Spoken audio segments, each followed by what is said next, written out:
बोलिए श्री रामदेव पीर महाराज की। આજે જાસકા ગામમાં રામદેવ પીર મહારાજના 51 જ્યોતનો પાઠ છે. હાલ મારો ધણી હાજરા હાજર છે. અરે પાઠ વિશે થોડી વાત કરવાની એક ફરમાઈશ આવી છે કે પાઠ છે શું, પાઠ આવ્યો ક્યાંથી? પાઠ એ ખરેખર આ એક શો છે કે પછી આનું કોઈ ઇતિહાસ છે?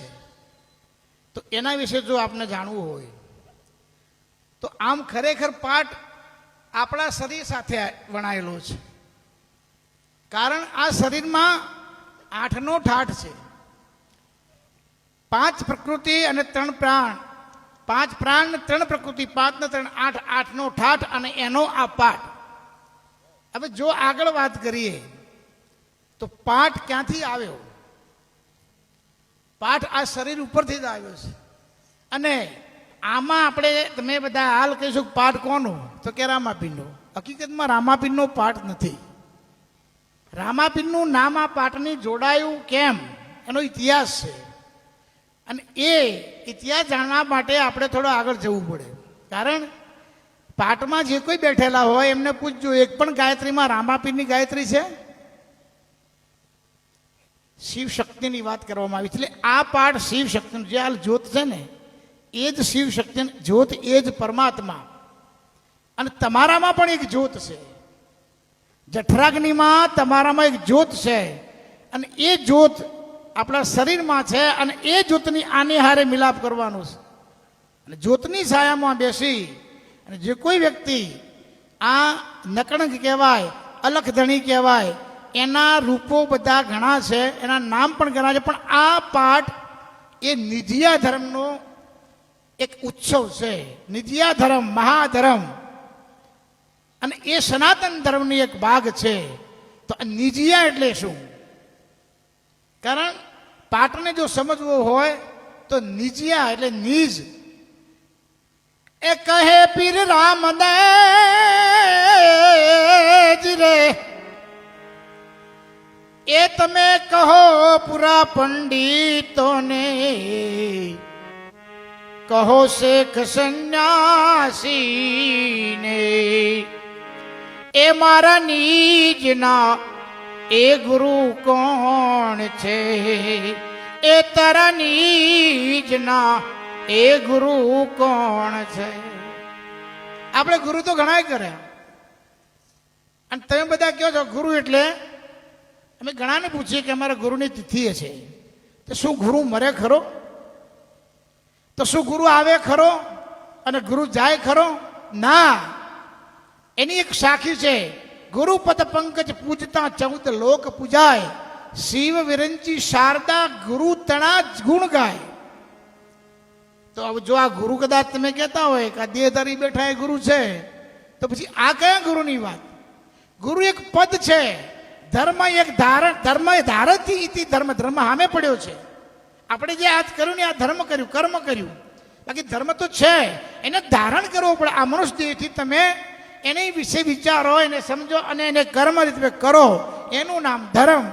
બાકી ધર્મ એ કોઈ અલગ વસ્તુ છે જ નહીં. એવી રીતે પાઠ છે ને, એના માટે આપણે પહેલા શરીરમાં 5 પ્રાણ છે, એ પ્રાણને સમજવો પડે.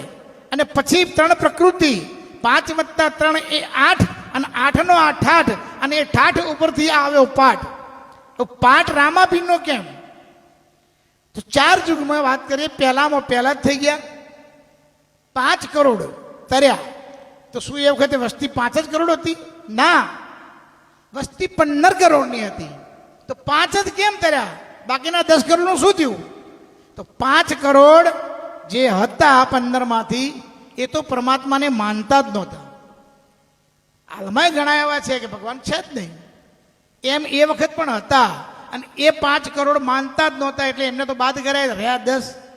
10માં 5 કરોડ જે હતા એ શું કે ગાડી મારા જેવો કહેતો કે હા બાપજી કહે છે એટલે ચલો માની લીધા, પરમાત્મા છે. વળી પાછા વિક્રમભાઈ જેવા આવ્યા એટલે કે પરમાત્મા નથી. એટલે લોમ વિલોમ, દૂધ અને દહીંમાં બેમાં પગ રાખવાવાળા જે 5 કરોડ હતા ને એમને પણ પરમાત્મા ન મળ્યા. બાકી રહ્યા 5. એમને નક્કી કર્યું કે અમારા જેવા કીધું ભાઈ આ છે ને એ જ પરમાત્મા, કે હા એ જ પરમાત્મા, અને પકડી લીધું. ચલતી ચક્કી દેખે દિયા કબીરા રોય, દો પાટન કે બીચ મેં બાકી બચા ન કોઈ. પણ પાછળ કહેવામાં આવ્યું કે જે ખીલડો હોય ને એને જે દાણો વળગી રહે એ દાણો દળાતો નથી. એમ આ ધણીના નામનો જો ખીલ્લો કોઈ પકડી લે તો એ કદી પણ મરતો નથી, એ જન્મતો નથી, આવતો નથી. નામ છે ને નવખંડમાં છે, અને નામ એ પરમાત્માનું કળયુગમાં સ્વરૂપ હોય તો એ નામ છે, અને એ ઓમ છે. આવ ઘણા બધા ઓમની ભક્તિ કરે છે, અને ઘણા સંતોને પણ ખબર છે કે જ્યાં તમારી ને મારી બુદ્ધિ પૂરી થાય તો પરમાત્માના વાતની શરૂઆત થાય છે. તો પછી આ સંતોનો આપણે બધા કહે છે આચાર્યો, અમે તમને પરમાત્મા બતાવી દઈએ, અમે ગુરુ થઈ જઈએ, તમે ચેલા થાઓ, અને કોણ છે તું, ક્યાંથી આવ્યો, ક્યાં જવાનો, આ બોલે એ બીજો નહીં, આ બધું શું?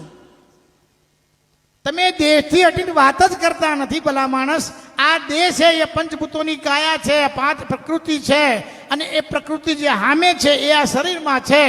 તો એમાં પરમાત્મા છે, પણ જેમ દૂધમાં ઘી છે, પણ સીધે સીધો ગ્લાસ લઈને કોઈ એમ કે મને ઘી બતાવો તો નહીં દેખાય. એના માટે શું કરવું પડશે?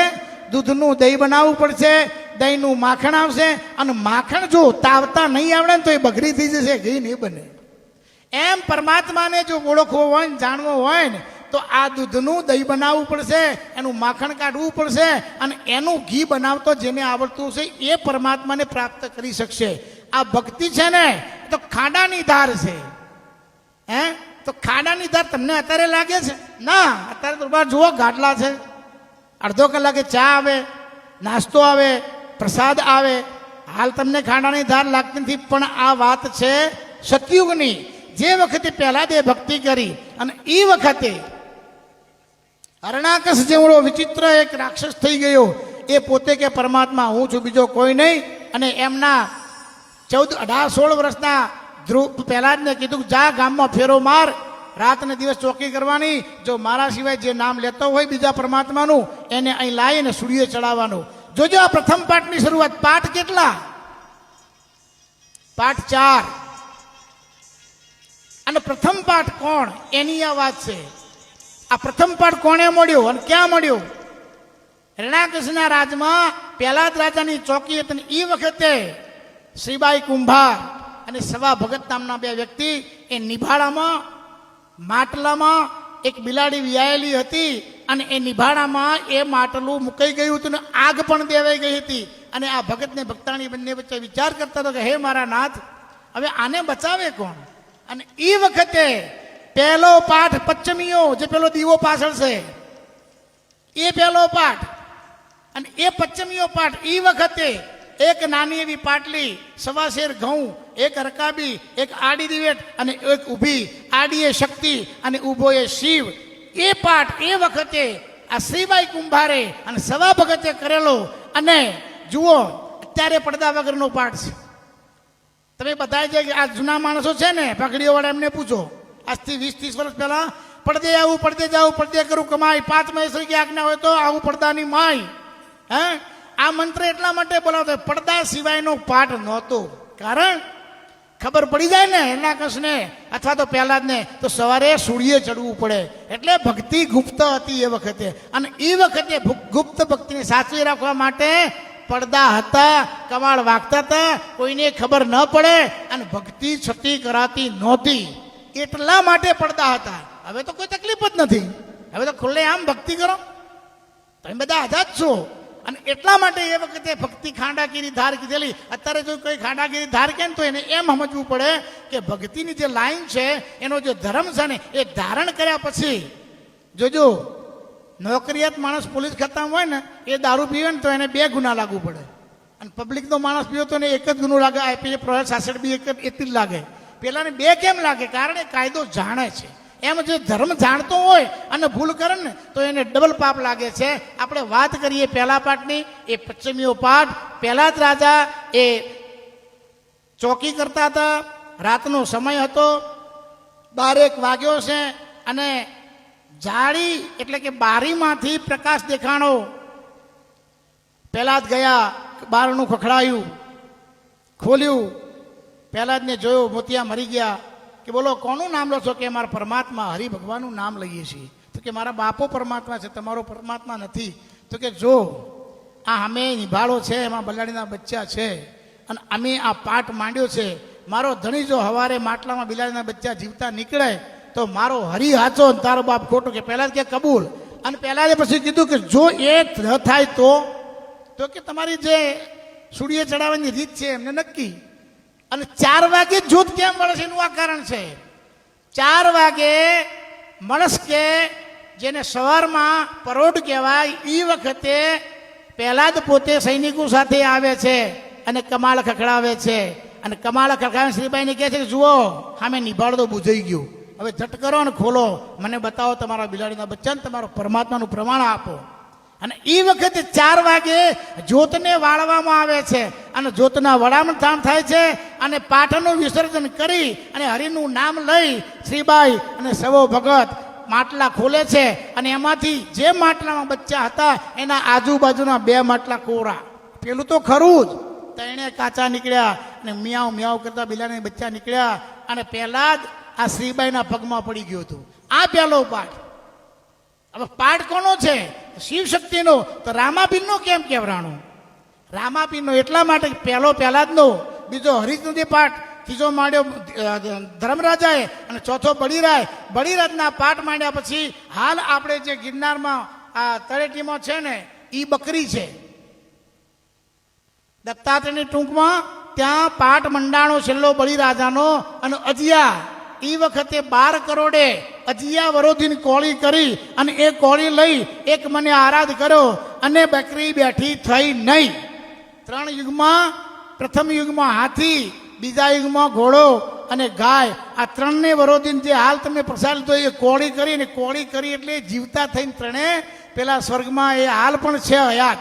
ચોથા યુગની બકરી બેઠી થઈ નહીં.